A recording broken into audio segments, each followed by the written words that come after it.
Bonjour Elisabeth Lévy. Bonjour Elisabeth. Bonjour Cécile, bonjour Patrick, bonjour à tous. Alors Elisabeth, vous voulez en venir sur ce qui a été annoncé en ce début de semaine, c'est-à-dire que dans l'agglomération strasbourgeoise, eh bien, il va y avoir un couvre-feu pour le 31, pour le soir du 31, c'est-à-dire que les jeunes de moins de 16 ans ne pourront plus sortir à partir de 23h. 22h. Entre 22h et 6h. Oui, ah oui, je pensais que c'était 23h. Oui. Eh bien oui, c'est 22h, donc ils ne pourront pas faire la fête dehors et surtout ils ne pourront pas brûler de voitures, car depuis 1997, c'est une tradition comme le foie gras et le marché de Noël. Alors pourquoi à Strasbourg, plus précisément dans les quartiers pudiquement dits sensibles, je l'ignore, mais c'est comme ça.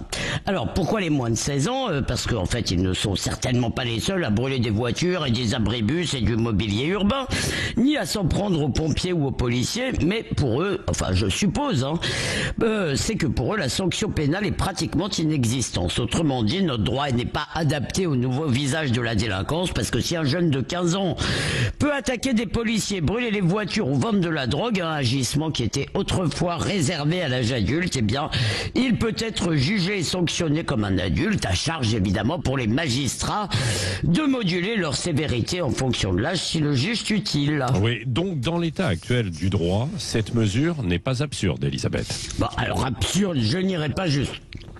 Pardon, je n'irai pas jusque-là car il y a un problème réel, mais je dirais même qu'il y a un léger progrès, parce qu'il y a quelques années, je ne sais pas si vous vous le rappelez, les policiers ne donnaient même plus le compte des voitures brûlées et ils demandaient aux médias de ne pas trop en parler.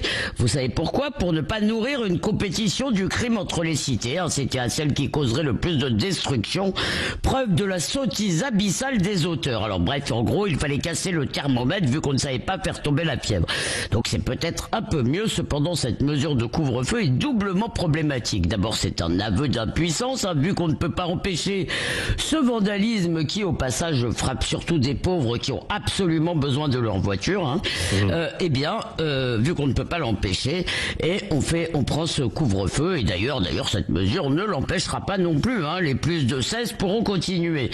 Ensuite, cette mesure est terriblement injuste, parce qu'à cause des racailles, on interdit à des jeunes parfaitement pacifiques et respectueux de faire la fête, au moins une fois par an, parce qu'à 15 ans, on n'est tout de même pas supposé être dehors tous les soirs. Eh bien non, la loi n'interdit pas de fêter la nouvelle année, elle interdit de brûler des voitures. Au lieu de décréter une punition collective, le boulot du préfet, des policiers, de l'État, eh bien c'est de la faire respecter, cette loi. Merci Elisabeth Lévy.